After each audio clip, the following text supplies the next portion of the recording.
지금부터 제27차 바른미래당 원내정책회의를 시작하겠습니다. 원내대표님의 개회선언이 있겠습니다. 네, 지금부터 바른미래당 27차 원내정책회의 시작하겠습니다.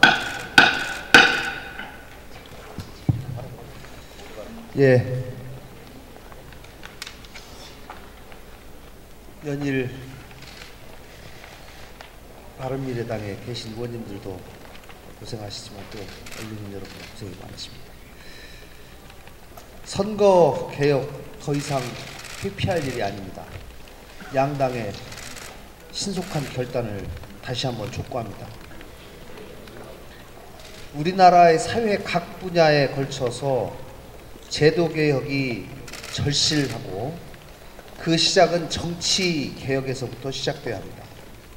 정치가 바로잡히면 경제도, 사회 인식과 문화도 바로잡히게 됩니다.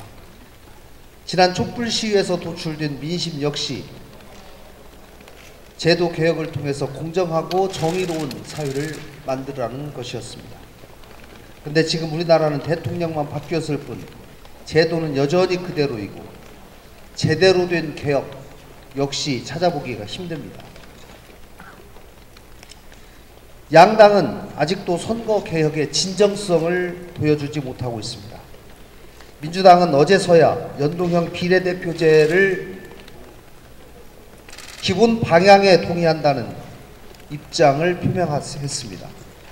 이것은 그동안 민주당이 당론으로 내세웠고 공약이었던 것을 확인하는 수준에 불과합니다. 또 양당은 연동형 비례대표제에 대해 국회의원 정수를 두고서 국민 정서가 따르지 않는다라는 핑계로 또다시 피하려 하고 있습니다. 국민 정서가 그렇게 무서운데 양당은 예산안 야합까지 하면서 국회의원 세비를 올렸단 말입니까?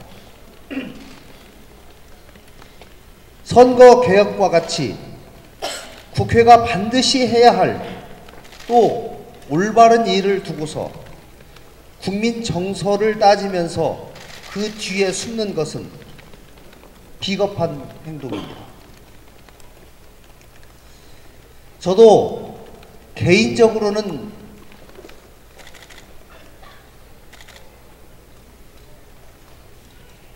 국회의원 정수 증가에 신중한 입장입니다마는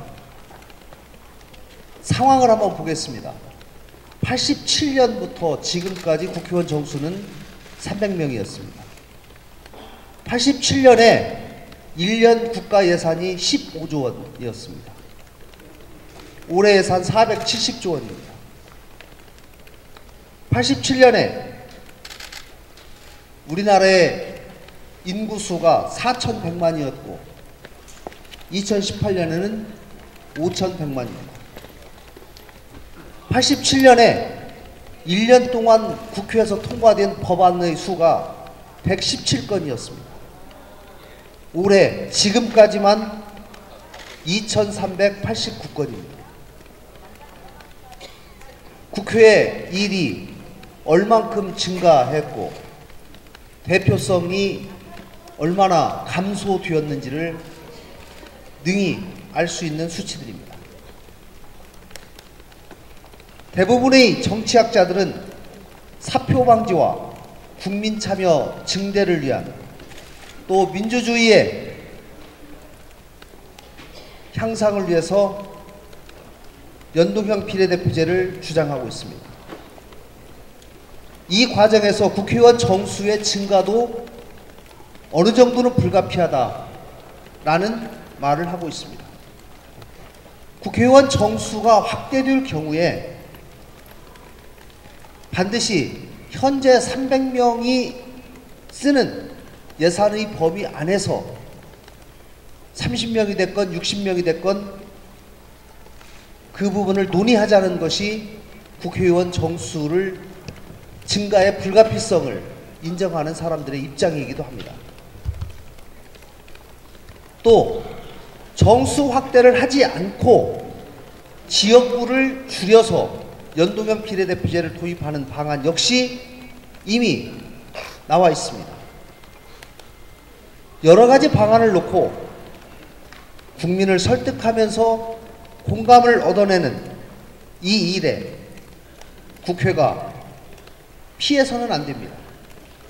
해야 할 일을 해야 하는 것입니다.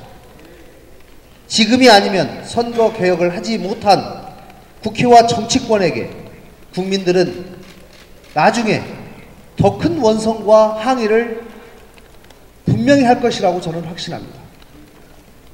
지금 하지 않으면 역사에 죄를 짓게 될 것입니다. 다시 한번 양당에 요구합니다. 연동형 비례대표제로 선거개혁에 즉시 동참하고 12월 임시국회 소집을 통해서 초당적인 합의를 할 것을 강력하게 촉구합니다. 어제 한병도 청와대 정무수석이 단식 농성장을 방문해서 대통령께서 직접 나서 주시라고 하는 요청에 대해서 대통령께서는 이미 대표성과 비례성이 강화되는 선거제도의 개혁에 찬성했고 지난 청와대 여야정 상설협의체에서 합의까지 했다. 국회에서 논의하면 좋은 안을 합의를 하면 그 안으로 국민을 설득해 나가겠다. 이렇게 얘기했습니다. 결국 대통령은 국회의 모든 것을 떠맡기고 뒷짐지고 지켜보겠다는 얘기입니다. 저는 대통령의 좀 더 책임감 있는 자세를 촉구합니다. 국정의 최고 책임자로서 이것보다 더 비상인 국가 상황이 어디 있습니까? 꽉 막힌 전국을 풀려고 하는 적극적인 의지를 보여야 합니다. 청와대 참모진들이 대통령의 눈치를 보면서 대통령이 적극 나서는 것을 꺼려하고 매우 소극적인 자세를 보이고 있는 것이 사실입니다. 대통령께서 결단하셔야 합니다. 5당 당대표 회담이 됐든 5당 원내대표 회담이 됐든 형식에 무관합니다. 그러나 선거제도 개혁을 포함한 정치 개혁이 대한민국 개혁의 가장 중요한 과제라고 하는 절박감을 대통령께서 꼭 인식하시고 적극적인 행동에 나서 주시기를 다시 한번 촉구합니다. 이상입니다. 예, 제2회입니다. 태광그룹 이호진 전 회장의 황제 보석 논란의 배후 세력으로 지목되었습니다. 어제 이호진 전 회장의 파기 환송심 첫 재판에서 신용락 변호인이 저를 태광그룹과의 악연이 있어 언론과 국세청, 검찰청 등을 움직이는 배후 세력이라고 했습니다. 이호진 회장과의 악연은 있습니다. 2006년부터 태광그룹의 공시정보를 분석해 이호진 회장의 불법 행위의 단서를 찾아내고 검찰 수사와 재판 과정에서 저는 사법정의의 편에 서서 일했습니다. 그리고 저는 배후 세력은 아닙니다. 항상 전면에서 공개적으로 재벌들의 문제점을 지적하고 당당하게 재벌 개혁을 외쳐온 운동가였습니다. 오히려 태광그룹 소유의 골프장에서 대통령 비서실장, 법무부 장관, 공정거래위원장, 금감원장 등이 접대를 받았다는 사실이 드러난 바 있었습니다. 이러한 점으로 볼 때 이호진 전 회장의 구속 집행 정지와 보석 허가 과정에서 오히려 배후 세력은 없었는지, 보석 허가 사유와 진단서에 법원을 속인 사실은 없었는지 검찰이 철저히 수사하여야 할 것입니다. 마지막으로 이호진 전 회장 같은 불법적인 경영을 하는 재벌 총수들이 더 이상 나오지 않게 재벌개혁, 기업 지배구조 개선을 위한 상법, 공정거래법 등이 개정될 수 있도록 정부 여당은 저와 함께 해주시기를 촉구합니다. 이상입니다. 네, 김삼하 의원입니다. 이틀 전 비정규직 처우 개선을 요구하며 대통령과의 면담을 요구했던 한 청년이 발전소 작업 현장에서 사고로 목숨을 잃었습니다. 24살 꽃다운 나이에 목숨을 잃은 청년의 죽음이 너무나도 안타깝습니다. 고인의 명복을 빕니다. 유가족께도 깊은 위로의 말씀을 드립니다. 재작년 5월 구의역에서 스크린도어를 홀로 수리하던 청년이 목숨을 잃었지만 지금까지 달라진 것이 도대체 무엇입니까? 정부 여당에서는 비정규직을 정규직으로 전환하면 문제가 다 해결될 것처럼 후원장담했습니다. 그러나 문재인 대통령이 당선 후 첫 번째 약속한 인천공항의 정규직화도 분란만 일으켰을 뿐 여전히 지지부진합니다. 애초에 대통령 말 한마디로 손바닥 뒤집듯이 진행할 수 있는 문제가 아니기 때문입니다. 정규직으로만 전환하면 문제를 해결할 수 있다는 것은 결코 답이 될 수 없고 책임을 방기하는 것에 불과합니다. 발전소나 철도 등 공기업에서 안전한 업무는 많은 봉급을 받는 정규직이 맞고 위험한 업무는 낮은 급여를 받는 비정규직이나 파견직이 맞는 급여의 양극화와 위험의 양극화는 여전합니다. 고인이 담당했던 업무는 위험도가 높아서 2인 1조 근무를 줄곧 요청해 왔으나 묵살됐고 사고가 발생했음에도 빨리 컨베이어 벨트를 돌리라는 지시가 나올 정도로 발전소도 안전 문제에 무관심합니다. 지난 구의역 사고의 대책으로 정부가 비정규직의 정규직화를 내놓은 결과는 바로 서울교통공사의 고용세습, 채용 비리 등 또 다른 문제를 낳고 있습니다. 이런 해결 방식으로는 열악하고 위험한 환경에서 근무하는 청년들의 안전사고를 근절할 수 없습니다. 위험에 외주한 문제는 사람을 비용의 문제로 접근하여 저렴하게 사용하려고만 하는 인식의 만연화가 근본적인 문제입니다. 이러한 인식의 변화 없이 정규직으로만 전환한다고 해서 바뀌는 것은 없다는 것을 정부는 인식해야 합니다. 이상입니다. 네, 이동섭 의원입니다. 대통령 한마디에 손바닥처럼 뒤집히는 정부의 정책들에 대해서 말씀드리겠습니다. 주 52시간 근로제 보완을 위해서 여야가 합의했던 탄력근로제 확대의 연내 입법은 사실상 무산됐습니다. 지난달 하순 여야 5당 원내대표 관련 법안 연내 처리에 합의했습니다. 그러나 문재인 대통령이 노동계 등의 동의 없는 국회 처리에 반대한다 그렇게 입장을 밝히자 여당인 더불어당은 당초 협의를 깼기 때문입니다. 이로 인해서 기업들은 보완 시간 없이 6개월 처벌 유예 기간이 끝나는 상황을 맞게 되었습니다. 내년부터는 징역 2년 이하 또는 2천만 원 이하의 벌금형을 처벌받게 됩니다. 그 처벌을 피하려면 공장 가동 시간을 줄이고 매출 감소를 감내해야 합니다. 연구개발이 지장을 받고 납기 맞추기가 힘들어진 사태가 속출할 것이라고 봅니다. 여야가 어렵게 돌출한 합의가 대통령 한마디에 없던 일처럼 되고 숱한 기업들이 범법자가 될지 모르는 지경에 몰린 겁니다. 바로 이게 촛불 정부의 정책입니까? 편의점 출점 지시로 대통령 지시로 뒤집혔습니다. 공정위는 지난 7월 새 편의점을 찾을 때 다른 편의점과 거리를 50에서 100m 이상 두게 하는 자율규약을 승인해달라는 편의점 산업협회의 요청을 단합이라는 이유 때문에 거절했습니다. 그런데 문 대통령이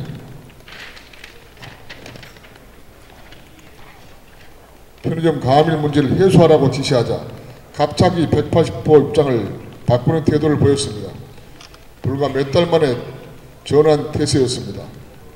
과당 경쟁을 막는다는 취지는 10분 이해하지만 편의점이라도 차려 생계를 유지하려는 은퇴자나 예비 창업자들은 시장 진입이 사실상 동시다는 것입니다. 그뿐만 아닙니다. 금융당국은 당초 합법 판정을 내렸던 삼성 계열사의 회계 처리를 불법이라고 뒤집어 투자자들에게 충격을 주었습니다. 역시 대마불사 대기업의 힘에 밀려 슬그머니 정상 가동을 시키고 대통령 지시 닷새 뒤 갑자기 신용카드사를 팔을 비틀어서 스스로 1조 4천억을 깎아주는 반시장 조치가 나오게 됐습니다. 주택, 사업, 등록, 혜택 요건과 전세 보증, 소득 제한 규제도 뒤집혔습니다. 다수 국민의 이해가 걸린 중요한 정책이 손바닥처럼 마구잡이로 뒤집히고 있습니다. 정부의 정책은 무엇보다도 공정하고 예측 가능해야 합니다. 수많은 이해관계자를 살리고 망하게 할 수도 있는 정책이 언제 뒤필지 모르는 기업이 정말 하기 어려워집니다. 국제 비즈니스 사회에서 투자 기피 대상국으로 분류될 수도 있습니다. 이제 한국도 대통령 말 한마디로 주요 정책이 하루아침에 바뀌는 수준에서 벗어나 합의제 민주주의 정책 실현이 필요하다고 봅니다. 이상입니다.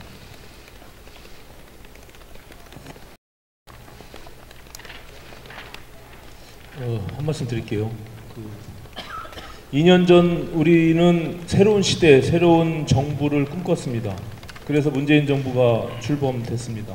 하지만 지금 문재인 정권은 과거 다른 정부와 다름없는 똑같은 길을 걷고 있습니다.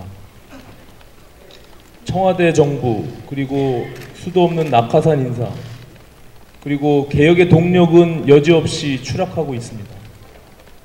문재인 정부는 약속했던 공약들에 대한 실천 의지도 부재합니다. 연동형 비례대표제는 대통령의 공약입니다. 민주당이 야당 시절에 늘 하루가 멀다 하고 했던 약속입니다. 지금 민주당의 의원들은 말 따로 행동 따로 하고 있습니다.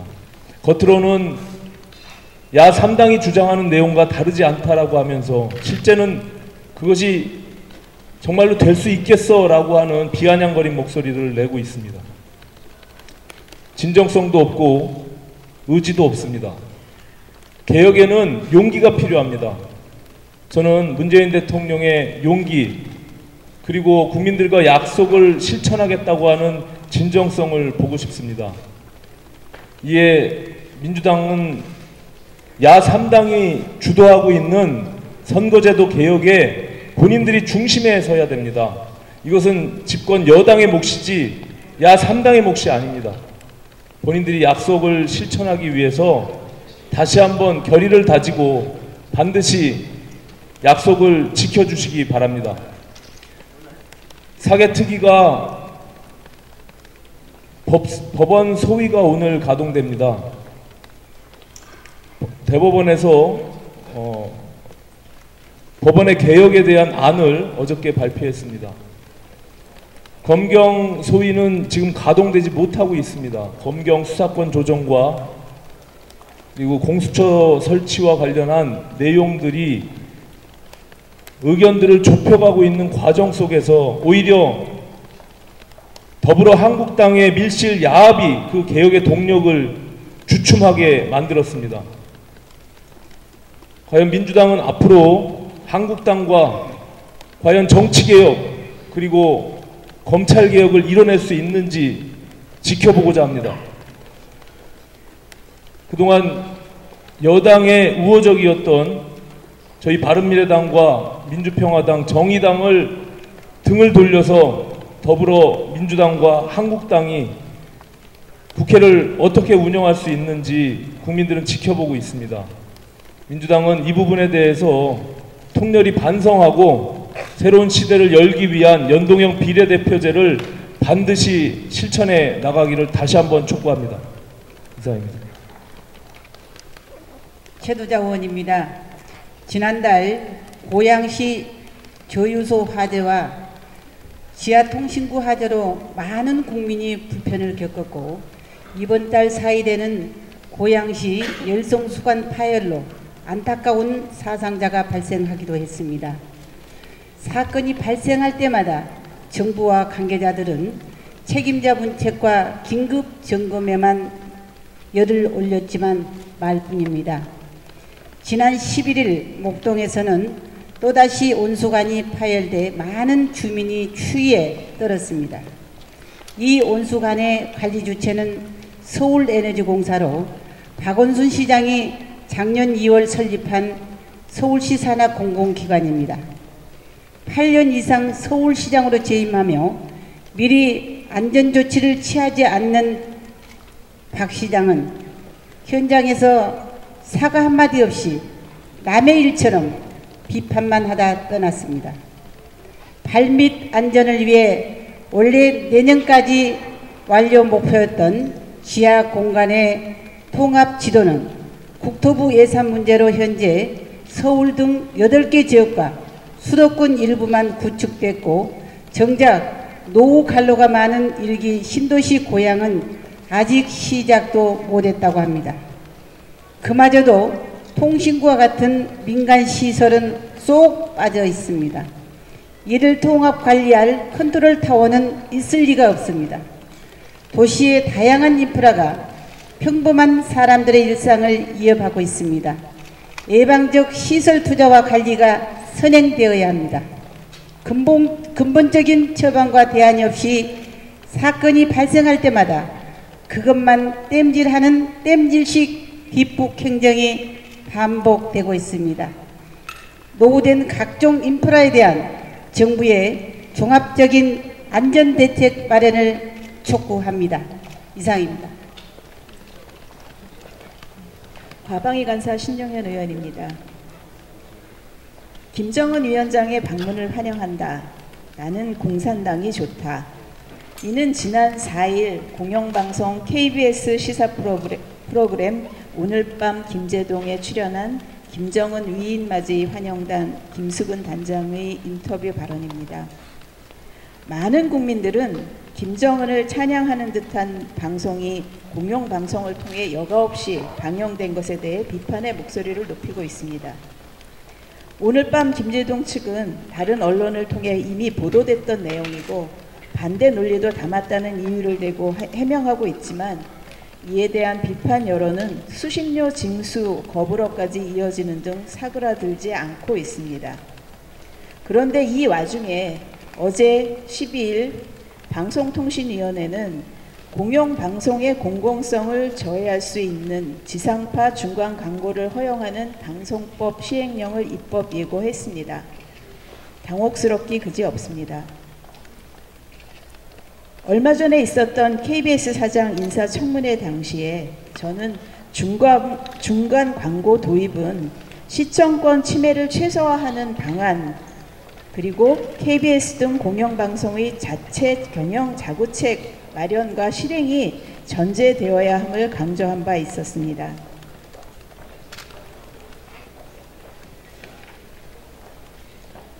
이와 관련해서 방송통신위원회에서는 이번 주에 KBS 등 공영방송의 경영 자구책이 제출은 되었지만 KBS가 원치 않기 때문에 내용을 공개하지는 못하고 있다고 답변을 해왔습니다. 만일 이것이 사실이라면 국민과 시청자에게 공개도 하지 못할 정도의 경영 자구책을 내놓았고 이마저 실행조차도 시작도 하기 전에 지상파 중간 광고 도입을 밀어붙이는 이유가 무엇인지 이해할 수가 없습니다. 공영방송은 국민의 방송입니다. 더구나 KBS는 국민 혈세와 다름없는 수신료로 운영되고 있습니다. 정권 편향 논란에 이어 국민 정서에 심각하게 어긋나는 김정은 찬양 논란까지 빚고 있는 공영방송.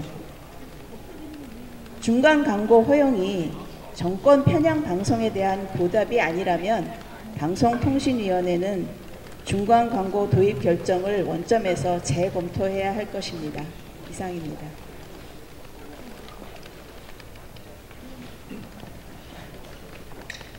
네, 다른 의원님 발언 없으셔서 비공개로 선언하겠습니다. 예. 여러분들 손학규 건강이 어떤가 궁금하시죠? 아직 살아 있습니다. 아침에 일어나는데 좀 힘이 들더라고요. 4월 전부터 좀 힘이 드는데 아직은 앉아있을만 하고, 근데 오늘까지도 면도를 했는데 내일 면도를 할 수 있을지 모르겠어요.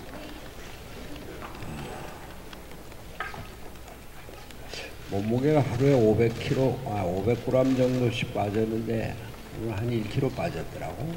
그래서 내 몸무게가 74, 75 그 정도 왔었는데 지금 70kg 아래로 내려갔어요. 69.5든 69.4든데 저는 여하튼 건강하게 버틸 겁니다. 어제 자유한국당 신임 원내대표가 인사차 왔었는데 당론을 결정을 하겠다고 했어요. 저는 자유한국당이 어제 민주당이 최고위원회에서 당론을 연동형 비례대표제로 하기로 했다, 이렇게 결의한 것처럼 자유한국당도 연동형 비례대표제로 확정을 해서 우리가 참된 민주주의로 가고 자유한국당도 새로운 자유한국당으로 국민의 뜻을 받드는 자유한국당으로 가기를 바랍니다. 그렇게 해서 제가 지금은 좀 앉아있지만 쓰러지기 전에 문제를 해결했으면 좋겠습니다. 또 더불어민주당